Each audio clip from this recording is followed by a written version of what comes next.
West Coast Cookbook and Speakeasy with Chef Justice Putnam. Netrootsradio.com.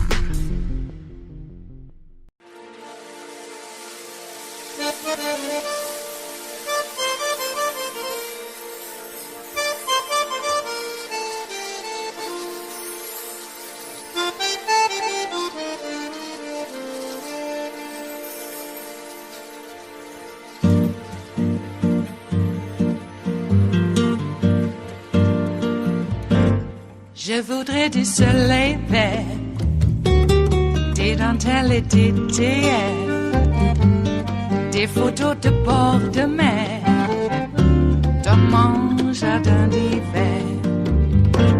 Je voudrais de la lumière, comme en Nouvelle-Angleterre. Je veux changer d'atmosphère, dans mon jardin d'hiver. Ma fleur sous la pluie de novembre, tes mains qui courent, je n'en peux plus de t'attendre. Les années passent, il est loin, là je tombe. Nul ne peut nous entendre. Je voudrais du Fred Astaire, revoir un latte. And we begin tonight with a crisis of governance in the House of Representatives at a time when the nation and the world are facing some very serious problems. Today, 75,000 U.S. health professionals went on strike over work conditions and pay. Auto workers are still striking and awaiting their fair pay. Student loan repayments are no longer on hold. The climate crisis is flooding major cities. Gun violence rages on, including just last night in Baltimore, as a shooter wounded 4 students at Morgan State University. And Ukraine is facing a possible cutoff in U.S. funding as it fights to keep from being swallowed whole by Russia. On top of all of that, there is another very real threat of a government shutdown, this time on November 17th. Leaving Congress with 31 working days to figure out an actual long-term budget, not just a temporary extension like the one that we got this week. But instead of addressing any of those issues, the Republican Chaos Caucus in the House decided to fire their speaker to punish him for getting the extension, and then to recess for the rest of the week. And that really shouldn't surprise you, because Republicans have been focused on the bigger issues like banning books, targeting the LGBTQ community, restricting abortion access, and ginning up a manufactured impeachment inquiry to own the libs and President Biden. You know, the important kitchen table stuff. You would think that after firing the first speaker ever in U.S. history, Republicans would pause for a bit of self-reflection. But nope, they're plunging deeper into chaos and acrimony. In fact, just hours after he lost the gavel, Kevin McCarthy started settling scores, including blaming Speaker Emerita Pelosi for his failures. His ally, interim Speaker and gavel abuser Patrick McHenry, immediately evicted Pelosi from her offices in the Capitol. NBC News has viewed an email to Pelosi's staff ordering her to move out of the workspace by today. Pelosi wasn't even in the Capitol during Kevin's ouster. She's in San Francisco saying goodbye to her good friend, the late Senator Dianne Feinstein, whose successor, now Senator LaFonza Butler, was sworn in yesterday by Vice President Kamala Harris because the Senate actually functions. And this morning, back on the Looney Tunes side of the Capitol, former Democratic Majority Leader Steny Hoyer was also evicted from his office. And guess who's moving into Pelosi's old office? Kevin McCarthy. And while Republicans were playing petty games, President Biden was saying, hey guys, maybe instead do your jobs. The House will now reorganize and select a new speaker. I know it's going to take some time, but I remind everyone, we have a lot of work to do, and the American people expect us to get it done. And we need to change the poisonous atmosphere in Washington. You know, we have strong disagreements, but we need to stop seeing each other as enemies. We need to talk to one another, listen to one another, work with one another, and we can do that. So Biden's doing his job, announcing another round of federal student loan forgiveness, helping 125,000 borrowers erase $9 billion in debt. Want to know what else President Biden did yesterday while Republicans were tearing each other to shreds? He got major drug companies to commit to participating in Medicare drug price negotiations with the federal government. You know, the important stuff. And while Biden keeps Bidening, the Chaos Caucus is leaderless. Marjorie Taylor Greene and other MAGA cronies are actually floating Donald Trump as the next speaker. According to Sean Hannity, a Trump confidant, he might be open to helping. Yeah, but about that. The Republicans' own House rules state in black and white that a member of the Republican leadership shall step aside if indicted for a felony for which a sentence of 2 or more years imprisonment may be imposed. Last I checked, Trump's got 91 of those. But we all know they're happy to break the rules for Trump. But here in the real world, the Chaos Caucus still has to find someone who can do the job without getting fired by them. And they're facing a choice of bad and worse. Earlier this afternoon, Majority Leader Steve Scalise, who literally called himself David Duke without the baggage, announced that he is a candidate for Speaker. And Judiciary Committee Chair and loud talker Jim Jordan, who has repeatedly ignored subpoenas, asked Trump for a pardon, and was accused by a number of sexual assault victims of ignoring their pleas for help while he was their coach at Ohio State University, has also announced his run for Speaker. Both, by the way, voted to overturn the election on January 6th. Of course. Joining me now is Congresswoman Jasmine Crockett of Texas, former Senator and MSNBC political analyst Claire McCaskill, and MSNBC political analyst Brendan Buck, a former aide to Speakers John Boehner and Paul Ryan. A fortuitous booking on tonight. But I do want to start with you, Congresswoman Crockett, because I have to say that you have been really, to me, displaying and embodying the vast difference in quality, if I could just be blunt, between Democrats and the current crop of Republicans. I mean, you've been out there eloquently just slaying, and so I'm going to give you credit for that and give you your flowers for that. But I also want to ask you a question I asked a member yesterday. If there was some opportunity for Kevin to save his job, let me just play Jerry Connolly, Congressman Jerry McConnelly, saying what Kevin did wrong. Take a look.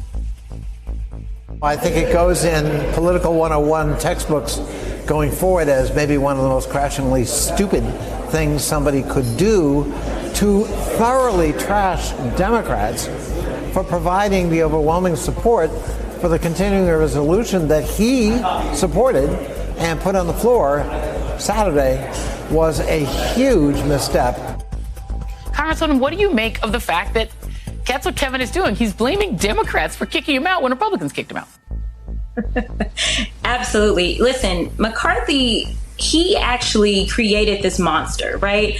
As many people have said, Nancy Pelosi didn't have these types of problems when she was the speaker. But more importantly, you pointed out what the rules say. They continue to box themselves in, and McCarthy negotiated away anything that would have protected him. He shouldn't have had to look to Democrats. And if you needed to look to Democrats, then maybe pick up the phone, call Democrats, and make a deal that will make sure that we move this country forward. Instead, all they want to do is pass messaging bills that are dead on arrival when they get to the Senate and absolutely will never make it to the president. And we honestly aren't playing chess. We're not playing checkers with them. We've been playing chess the entire time. And play foolish games, you get foolish rewards. So that's where they are.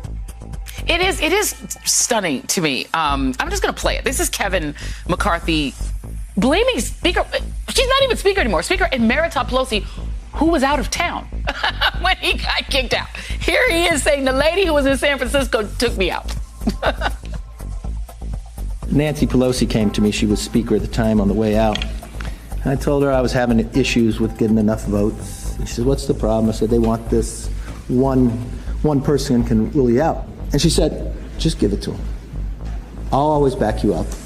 I made the same offer to Boehner and same thing to Paul, because I believe in the institution. I think today was a political decision by the Democrats.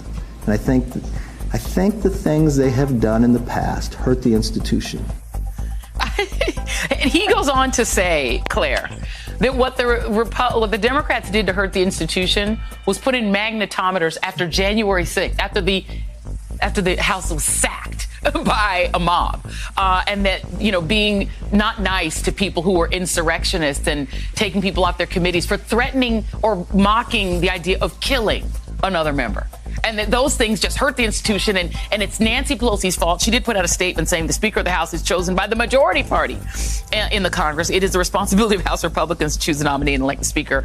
There's no justification for departure from this. Blaming Speaker Pelosi seems like the weakest of the weak ideas I've ever heard. Claire, your thoughts? Well, here's the deal. He can't have it both ways, because he didn't ask for the Democrats' support. He didn't want the Democrats' support Front Street.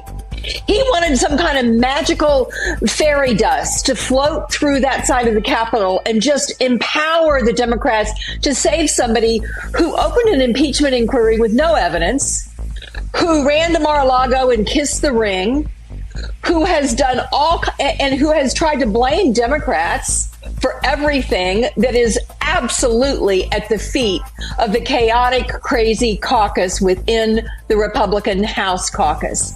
So either he should have, well, first of all, there's 4 cardinal rules, right? 4 cardinal rules. Keep your word, count votes, negotiate from strength if you don't have the votes.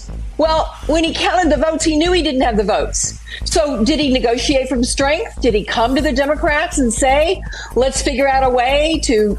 No, he didn't do that. But then when he doesn't do that, he wants to blame them. It is why he is not a leader. He didn't follow any of the 4 cardinal rules. It is Thursday, the 5th of October of 2023, and you are in West Coast Cookbook and Speakeasy. I am your chef de cuisine, Justice Putnam. Gunner the English Bulldog is our snoozing sous chef. Precious, our little Yorkie, is the door girl, and she will be seating you directly for our especially special, daily special Metro Shrimp and Grits Thursdays. A little bit of jambalaya, a little bit of spice in your life. Oh, just a little. And we can give you a lot, but sometimes it's better just to have a little. Okay? Just let you know. As if you don't already. We are people of experience, are we not? Okay. One other reminder for those of you who have expressed interest: the recipe, my Metro Shrimp and Grits, that's not only cooked on Thursdays, but when I was making the outline of how the structure of the show would be, you pick out some of your favorite dishes, and there you go. You got 5 days out of the 7 because, that's how we do it around here. So anyway, the My Metro Shrimp and Grits Thursdays, which is, now, be honest, chefs do this sort of thing. It's really a variation on the Charleston and the New Orleans Shrimp and Grits, just so you know. Mash those two together, bring your own, sometimes ingredients and ideas, twist it around just a tad, and there you go. So it's a little bit more complex. I have had friends in the biz who believe that you only cook with 3 ingredients, and that's it. There's more than the 3 ingredients on the plate, it's no good. Well, that's really nice, when you're deconstructing everything that can exist in the world. Hey, sometimes we like a little bit more, a tapestry of flavor. And that's what this shrimp and grits could be. Yes. Okay. How are you? Have we survived the chaos in the house? The house in chaos. Oh, I wish they stopped calling it the house. It's Republicans in chaos. Okay? I don't know. They just play right into these right-wing Republican memes, and you can understand why. I call them Nazi billionaires or MAGA. Who comes up with this MAGA? It's MAGA. MAGA Nazi billionaires. And you know who I mean. Oh, yeah, sure, the Kochs are ostensibly at odds with Donald Trump. Well, they're not at odds with what he has accomplished. Let's make that clear, please. Very clear. And they have some influence around the neck of the woods that my neck of the woods is. Because of the sawmills and other, well, diversified interests that they've decided to, just weasel their way in. Oh, God. So we got these Nazi billionaires pretty much funding the chaos because if you got bomb throwers, pipe bomb deliverers, running the show, do they really want to be able to bring Congress back into session? To what? Do something quaint like vote on a bill? Give me a break. These people want to stop government. They're anti-government. Well, anti-government so they can get their comrade on over here. I'm telling you. We warned everybody. We've been yelling at high heaven. We've been yelling at high heaven. Wherever that is. It's pretty high. And it's in heaven. We've been yelling even further than heaven. Do not give this former KGB officer, mobster, an opportunity to do more than what he's already doing. I mean, give me a break. Hasn't anybody seen The Americans? And that's not just all. Jeez. I wish it was the party of chaos, like in Get Smart. Missed it by this much. Well, let's hope. We can just all laugh about it maybe later. I don't think so. What else is going on besides the plight of Kevin? Oh, the flight of Donald Trump. I think that maybe he hightailed it out of that courthouse and down to his compound at Mar-a-Lago because he heard that he might be spending a night or two in Rikers, because that's where you go when you have violated a court order, when you're held in contempt. They don't just take you to, like the Ritz. You don't get to go home with an ankle bracelet. Would he wear an ankle bracelet? He'll say, I got bone spurs there. I can't. He might say that. There's some argument that the bone spurs are really between his ears, but, maybe it can travel. And he's got them in both places, or wherever he needs an excuse. So I found out he's going to Rikers, and he got on that jet at lunch. I guess he had some a Burger King delivered or whatever he has these days. McDonald's, is that what he does? And he went down to his little resort down there, his Mar-a-Lago compound, because it might be a little bit harder to take him into custody when he's in another state. Well, they were just civil charges, so, And the point is that he's already lost. This is the sentencing, so to speak. Okay? What assets? Now, let's be clear. He's probably not going to have, buildings sold from out underneath him because he doesn't own the buildings. He has branding. Let's be clear. He might have a restaurant that's branded or something. And he will have condominiums that he's doled out to, Russian mobsters. And that's why he doesn't want this. That could be another reason why he's hightailed it out of town. He feels he might be a little bit safer from the Russian mob down there, where the Russian mob is all around him anyway. Because he sold them houses down there at inflated prices to launder Russian rubles. That's, from mobsters, Russian mobsters. And when I say Russian mobsters, I mean they're allowed to be Russian mobsters by who? Vladimir Putin. I mean, he's not Marlon Brando, but he's, because Marlon Brando in The Godfather was a nice guy compared to everybody else. And he was a ruthless MOFO.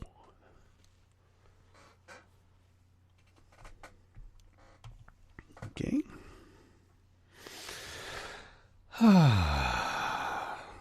Do people sit around and think about ancient Rome, or do they sit around and think about The Godfather? Right? It's almost like thinking about ancient Rome anyway.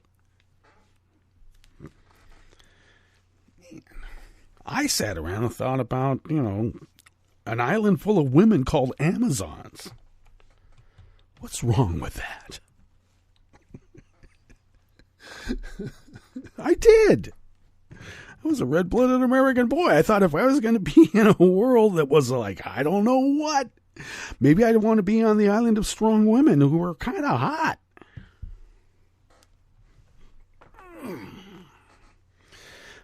The guy that can, maybe explain that, listen, let's hang back a little bit. Might be a good lesson. Okay, enough of that psychodrama. What do we have in store for you on this fabulous Thursday where the house is in chaos? It's not the House, okay? Damn, it's the Republicans. And stop, if you're going to be a journalistic endeavor, maybe, tell the Nazi billionaires or the MAGA Nazi billionaires, this is America, and this is the way it's going to be.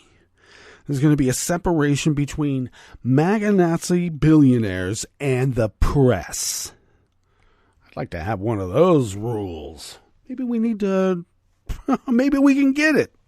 Let's work on it. Anyway, enough of the speculation. What do we have curated at the top? Yeah, Kevin blaming Nancy for his ouster is the weakest of weak ideas. It is.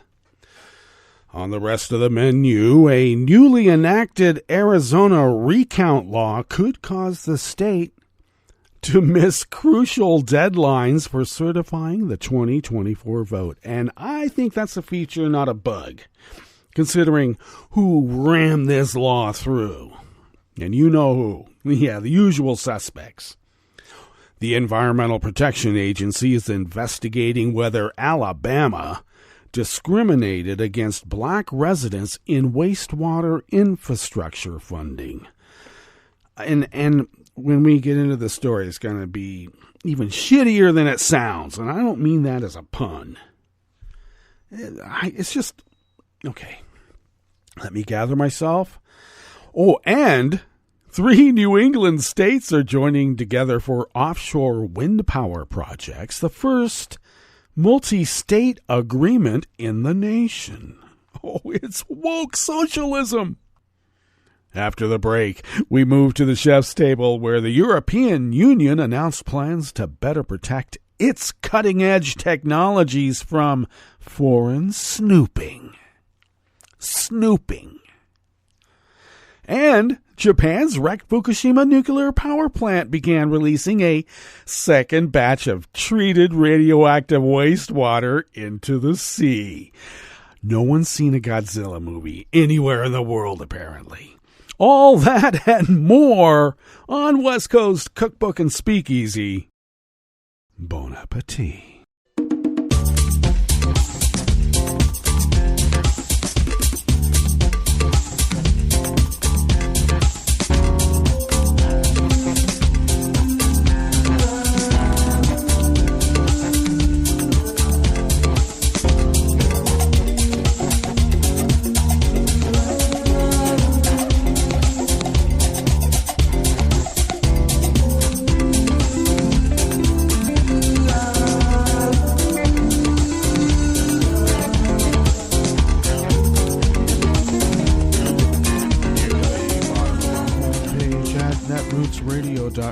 To the right of the page is the chat room link, and the chat room is monitored by Kelly Lincoln. Thank you, Kelly.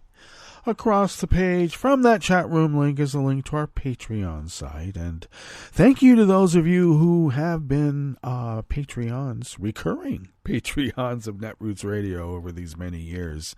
You know, what people have done is that they have sent us what they might spend on an espresso-type coffee drink, for instance. And then we have been able to pool those funds with other like-minded folks. And that puts a big dent in the bills and costs of running this powerhouse of resistance. And we thank you for helping us do that, because, you know, we dip into our own wallets, but we would still be unable to do it without you. And with that help, you have allowed us to fulfill our civic duty as the founders originally intended so many years ago. And you do, so thank you. If you would like to follow Netroots Radio on Twitter while it's still there, I don't know. He's messing it up as per plan. And he's going right down the steps, so the headlines are gone now. He's taking away the headlines on all the news links. Thanks. Anyway, you can still find Netroots Radio on Twitter and also on Mastodon, Spoutable, Blue Sky, and I don't know, maybe some other places too. But regardless, you can find us there at Netroots Radio. I'm trying to get it out. And Tom takes care of that. And thank you, Tom. Follow me on Twitter, Mastodon, Spoutable, Blue Sky, Instagram, Tumblr, Facebook at Justice Putnam, and of course, simply as Justice Putnam, as the case may be. And I incidentally post the show notes and links diary on Daily Co's. Put that in queue, and it gets posted 10 minutes before showtime. And that is where you can find, I'll take you to the actual articles and clips that have inspired this, online salon we call West Coast Cookbook and Speakeasy. And if you follow any of those social media feeds, you'll be able to get to those show notes and links and therefore read the actual reportage. And that's key. It's very key. If you would like to follow the show on Twitter, you can do so at Cookbook West. And please do pick up podcasts by way of Spreaker, TuneIn, iHeart, YouTube, iTunes, and really wherever podcasts can be found. You just can't find them on Stitcher. Okay, I'll get over it. I know. I will. I promise. Okay, this first offering here in the Bistro Cafe of West Coast Cookbook and Speakeasy on this fine Metro Shrimp and Grist Thursdays is out of the Washington Post by Yvonne Wingett Sanchez. If the 2024 presidential election is close in Arizona, a newly enacted state law will mandate a ballot recount that will probably cause the state to miss crucial deadlines for certifying the vote. And that's according to documents obtained by the Washington Post and from interviews with elections officials.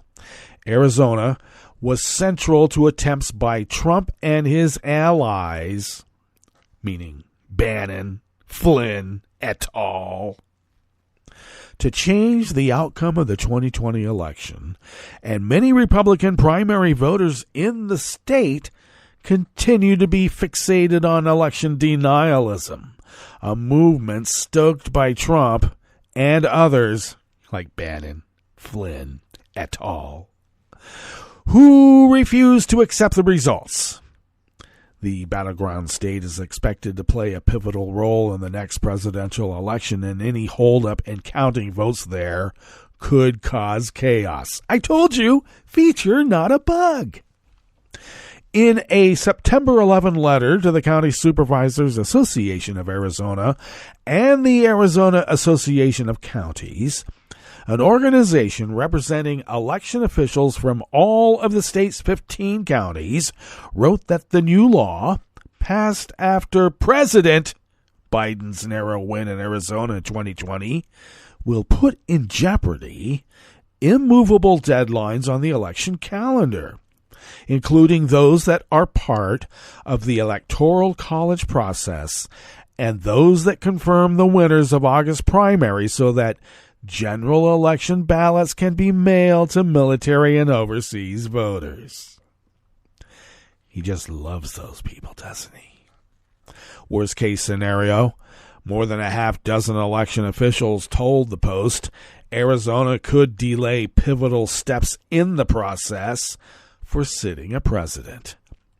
The prospect of triggering an electoral crisis has led voting administrators, their lawyers, and organizations that represent them to demand immediate solutions from Arizona Governor Katie Hobbs and leaders in the GOP-controlled legislature. Of course, we know Katie Hobbs is the Democratic governor of Arizona. One major proposal would move Arizona's primary election earlier in the summer. Other ideas to buy more time during the general election include speeding up the proofreading of ballots and allowing local officials to more quickly transmit results to the state.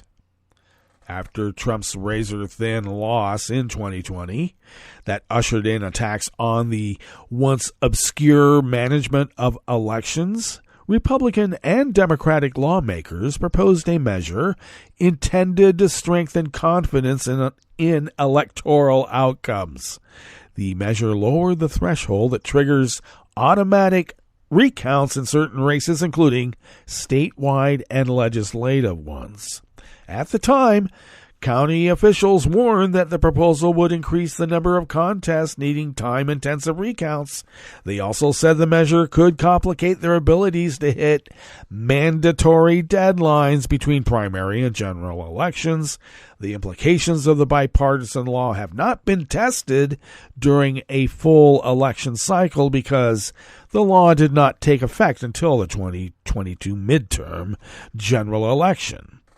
Previously, recounts in Arizona were infrequent, but the competitive nature of the state, combined with the new law, resulted in at least 3 recounts last November, 1 for a legislative seat in a swing district, and 2 for statewide offices, including the contest for Attorney General, that was won by just 280 votes.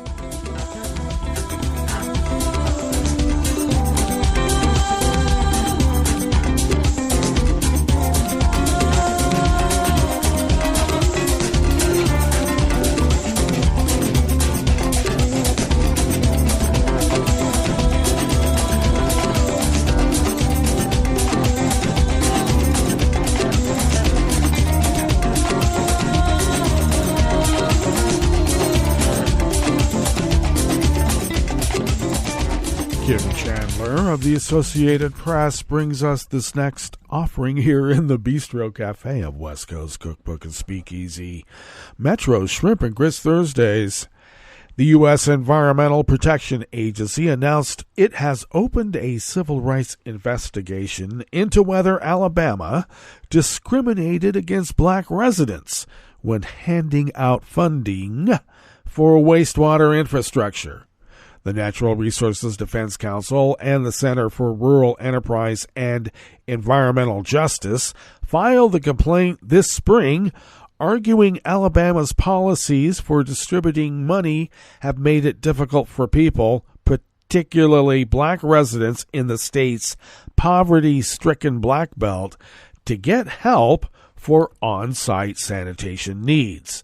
Sanitation is a basic human right that every person in this country and in the state of Alabama should have equal access to. Those without proper sanitation access are exposed to illness and serious harm. Catherine Coleman Flowers, founder of the Center for Rural Enterprise and Environmental Justice, said in a statement. The EPA wrote in a Tuesday letter to the Alabama Department of Environmental Management that it will investigate the complaint, specifically looking at implementation of the Clean Water State Revolving Fund and whether practices exclude or discriminate against residents in the Black Belt region of Alabama on the basis of race. It will also look into whether the department provides prompt and fair resolution of discrimination complaints, the EPA wrote.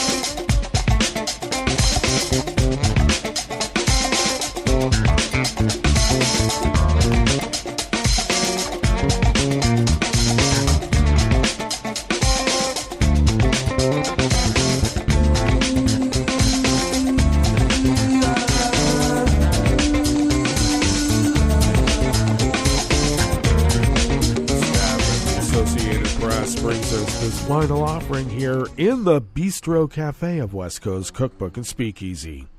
Massachusetts, Connecticut, and Rhode Island will procure future wind energy projects together rather than separately. As part of a joint agreement, the state's governors announced on Wednesday yesterday the first such multi-state agreement in the nation. The partnership could lead to the three states acquiring clean energy at more competitive and affordable rates, Connecticut Governor Ned Lamont said. Energy from offshore wind projects is seen as key to meeting each state's climate change goals. We can go further together when we work together, said Lamont. The new multi-state agreement, which could become a model for other parts of the country, come as some offshore wind developers are seeking to renegotiate contracts they signed with states in 2019 and 2020 when costs were lower. Those costs include the price of steel needed for wind turbines and higher interest rates. This week, electric utility Avangrid announced it was pulling out of Connecticut's largest offshore wind project, Park Wind City, calling the current terms unfinanceable. Lamont said the state plans to seek bids again for the project in early 2024. Energy developers will have until January to submit proposals to be considered for multi-state offshore wind projects that can generate up to 6,000 megawatts. Under the agreement, any 2 or 3 states will be able to choose a multi-state proposal and split up the anticipated energy. We'll see how that develops. And let us now go to our break. And when we get back from that break, we will go through weather from around the world. And we will finish up with the stories that we've curated for you today. You are listening to West Coast Cookbook and Speakeasy, and we will be right back. You are listening to netrootsradio.com. Please hang up and try again.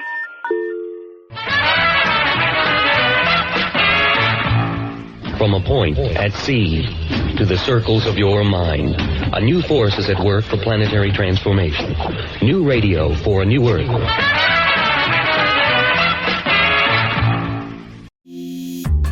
This program is presented by the Centers for Disease Control and Prevention.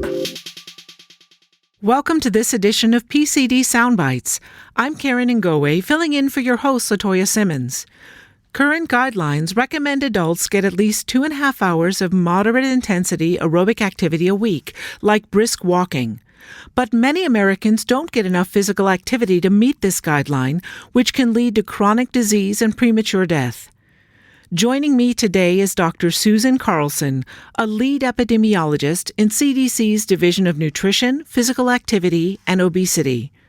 We'll be discussing her research, which aims to estimate the percentage of U.S. deaths attributed to inadequate levels of physical activity.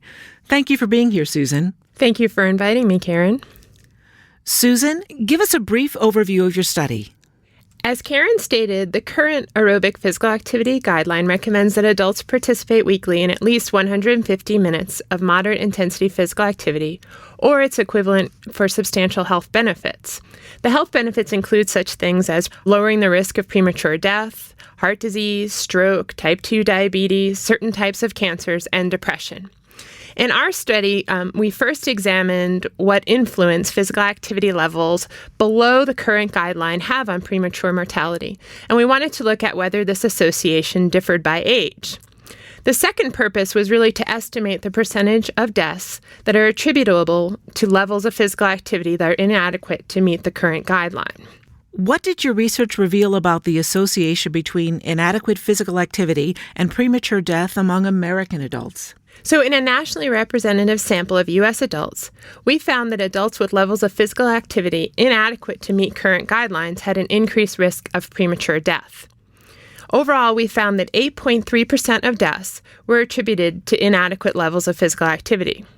Our findings suggest that if you increase adults' physical activity levels to meet the current guidelines, this is likely one way to reduce the risk of premature death in the United States. What did you find when you looked at this association in different age groups? We did not find a significant association between physical activity level and mortality in adults aged 25 to 39.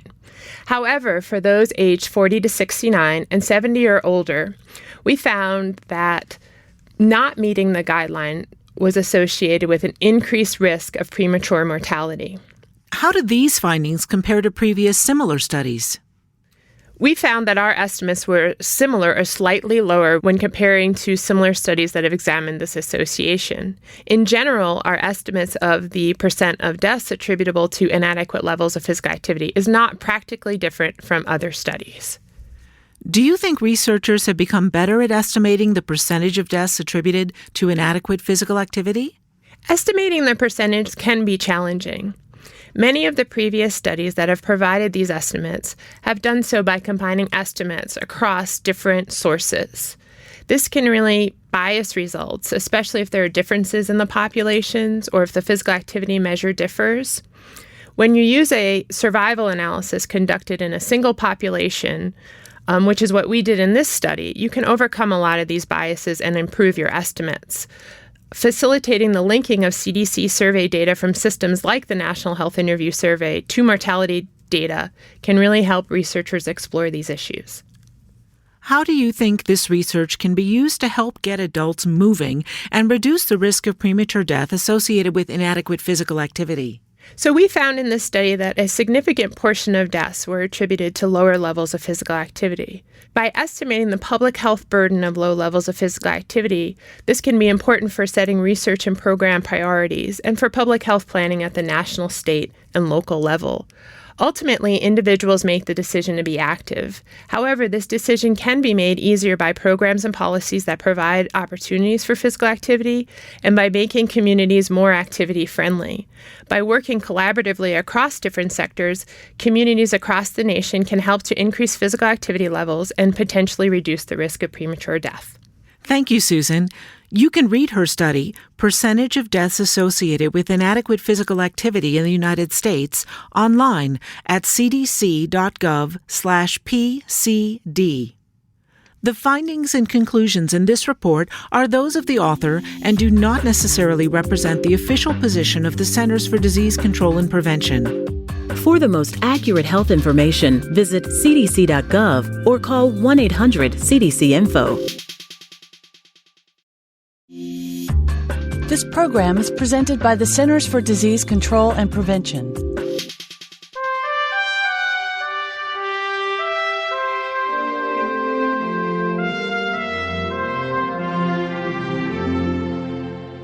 Welcome to A Cup of Health with CDC, a weekly feature of the MMWR, the Morbidity and Mortality Weekly Report. I'm your host, Dr. Robert Gaines. Arthritis affects more than 1 in 5 adults and is the most common cause of disability in the United States.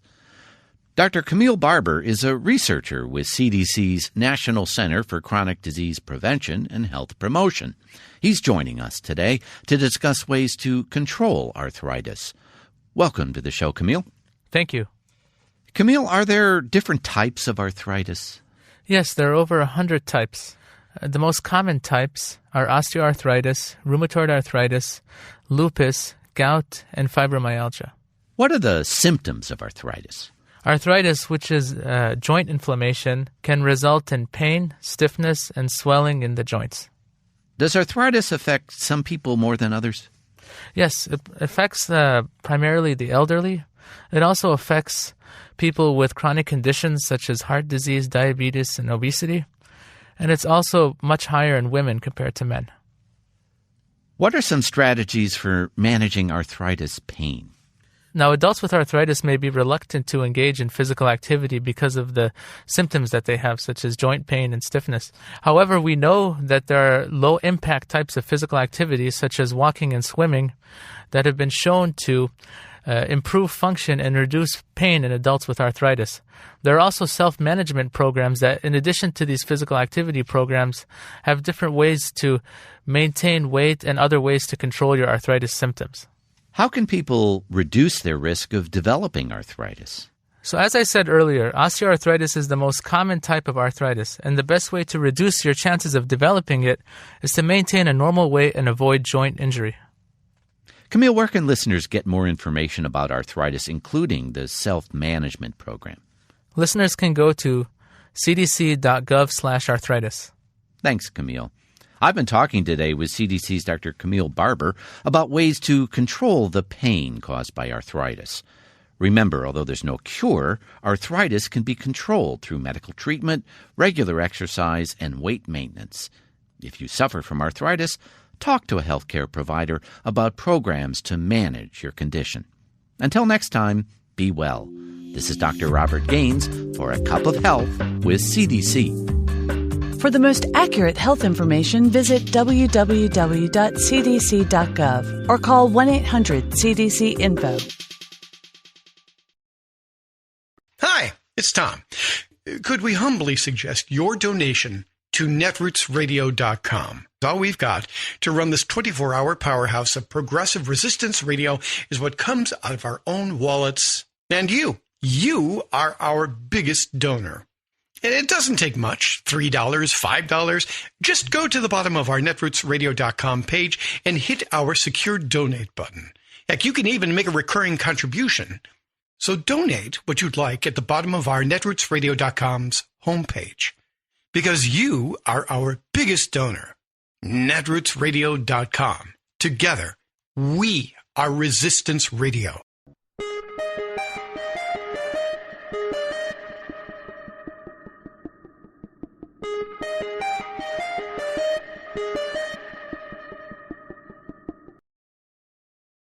A demographic time bomb is about to go off in our state prisons. I'm Bill Newman, and this is the Civil Liberties Minute. Decades in prison accelerate aging, both physically and cognitively. In prison, 55 is old. And by 2030, 1/3 of the country's state prison population will be 55 or older, because the number of people serving life without parole has increased dramatically.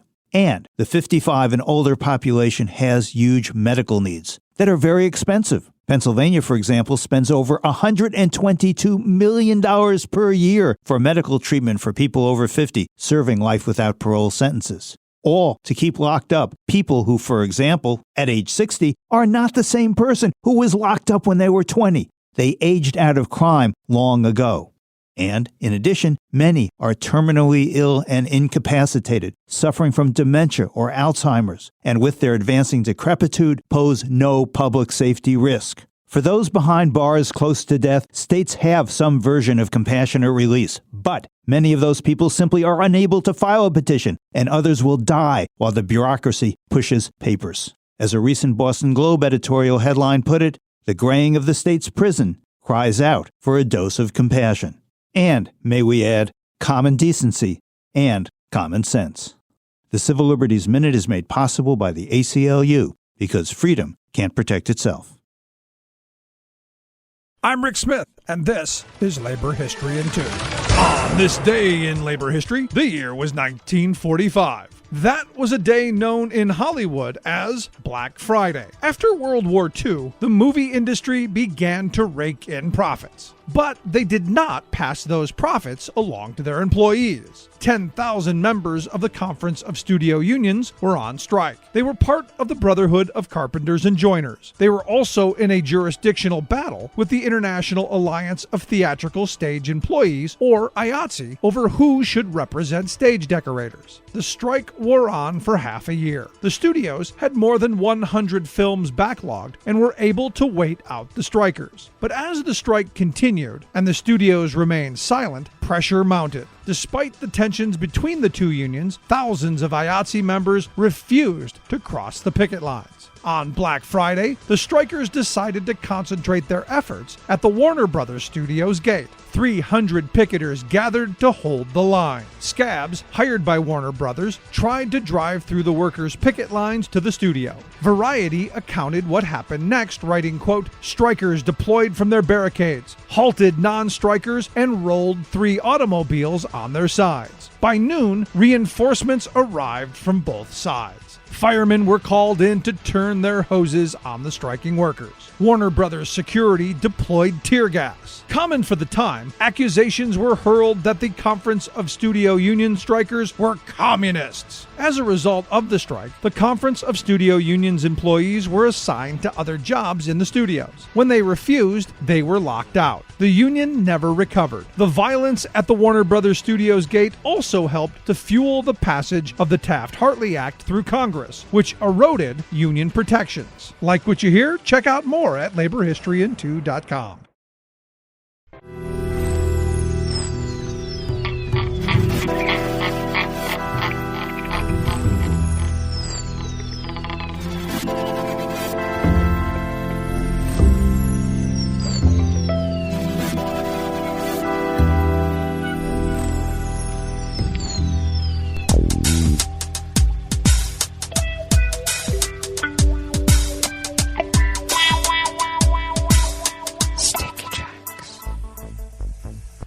Thank you for accompanying us here to the Chef's Table at West Coast Cookbook and Speakeasy.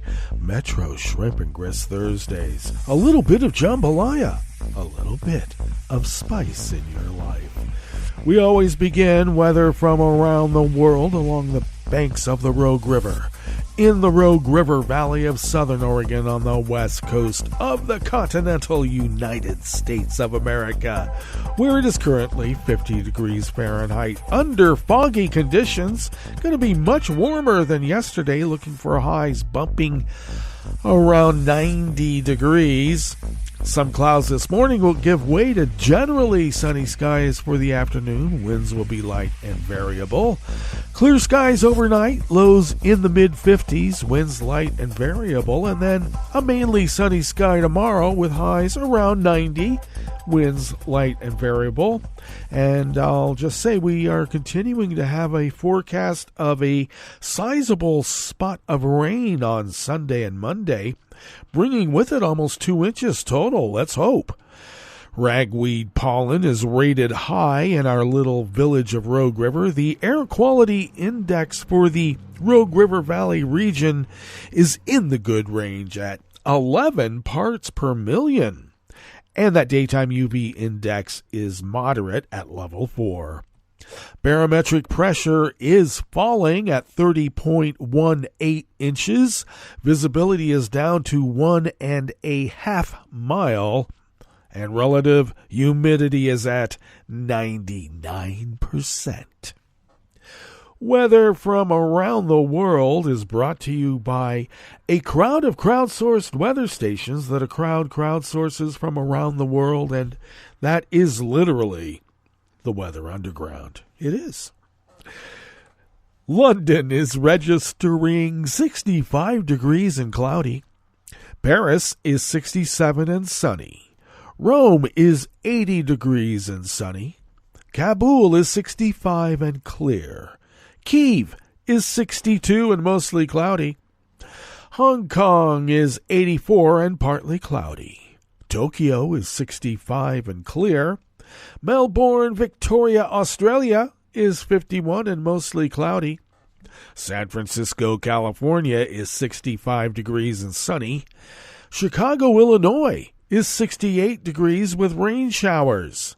And New York, New York is 72 degrees Fahrenheit and sunny. And that is weather from around the world, brought to you by a crowd of crowdsourced weather stations that a crowd crowdsources from around the world.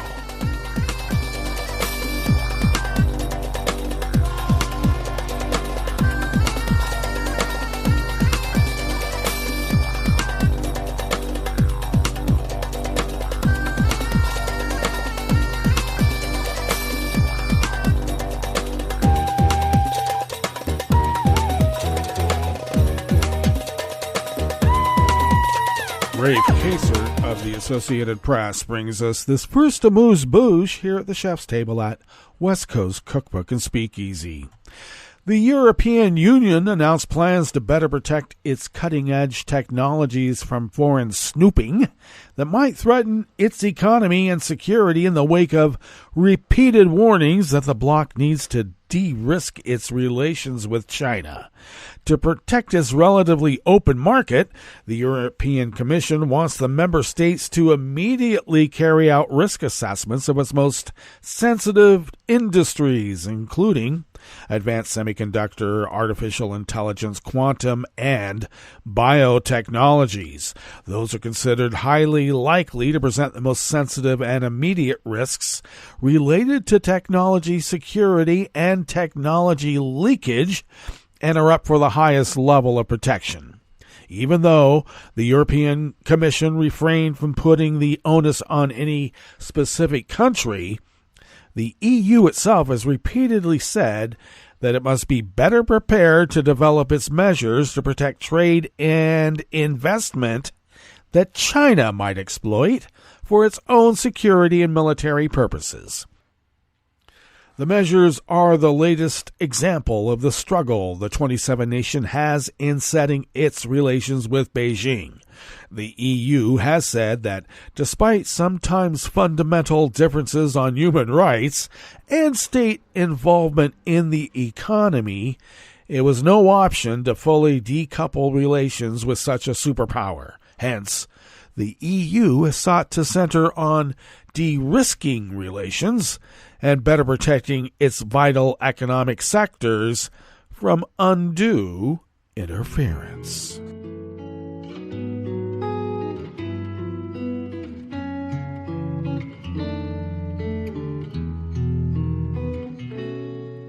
Je te donne c'est mon amour pour la vie entière.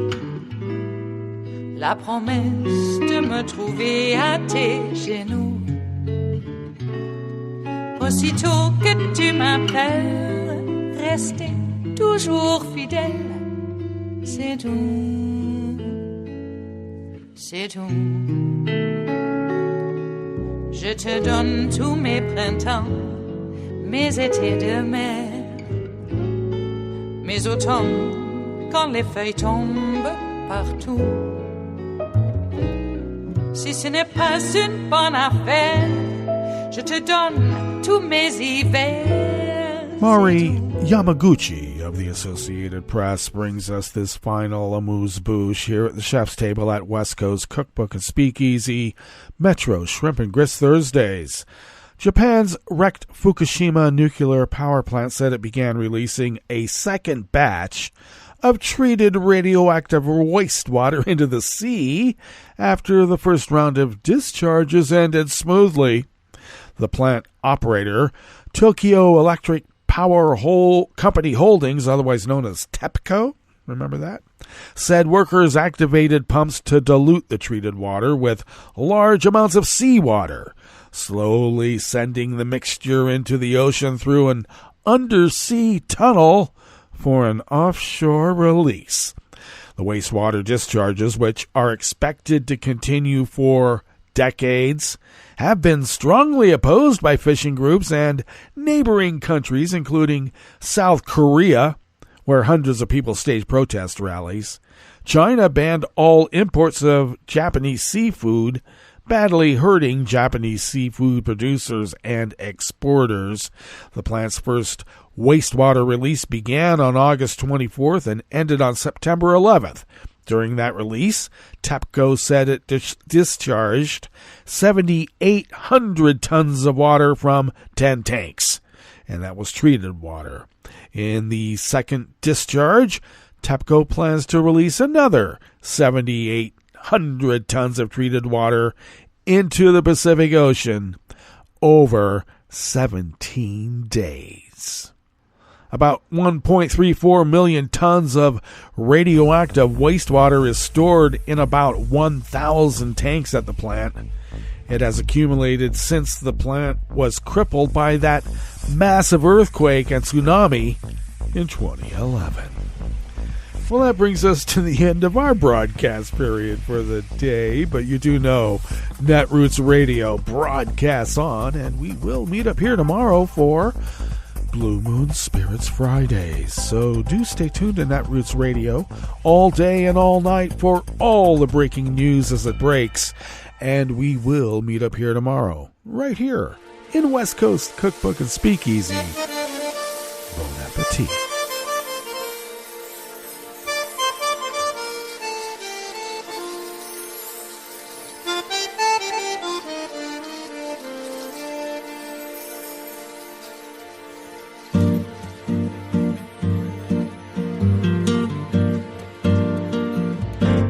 Je voudrais du soleil vert, des dentelles et des théières, des photos de bord de mer, dans mon jardin d'hiver.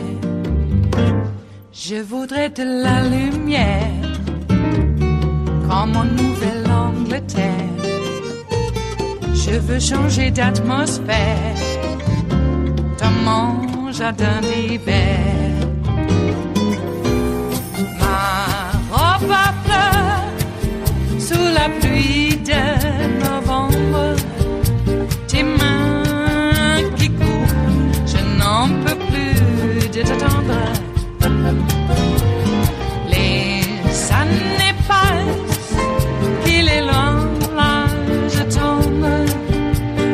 Nul ne peut nous entendre.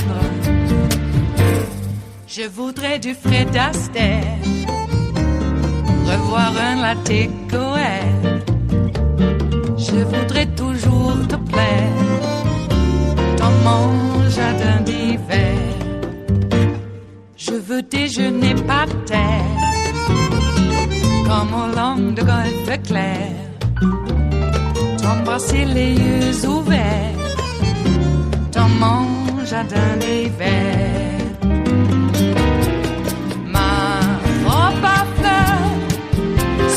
Pluie de novembre, tes mains qui courent, je n'en peux plus de t'attendre. Les années passent, il est loin, là je tombe. Nul ne peut nous entendre. Ba-da-da-dum-di-da-dum. Ba-da-da-dum-di-da-dum. Ba-da-da-dum-di-da-dum. Dans mon jardin d'hiver. Ba-da-da-dum-di-da-dum. Ba-da-da-dum-di-da-dum. Ba-da-da-dum-di-da-dum. Dans mon jardin d'hiver. Dans mon jardin d'hiver. Dans mon jardin d'hiver.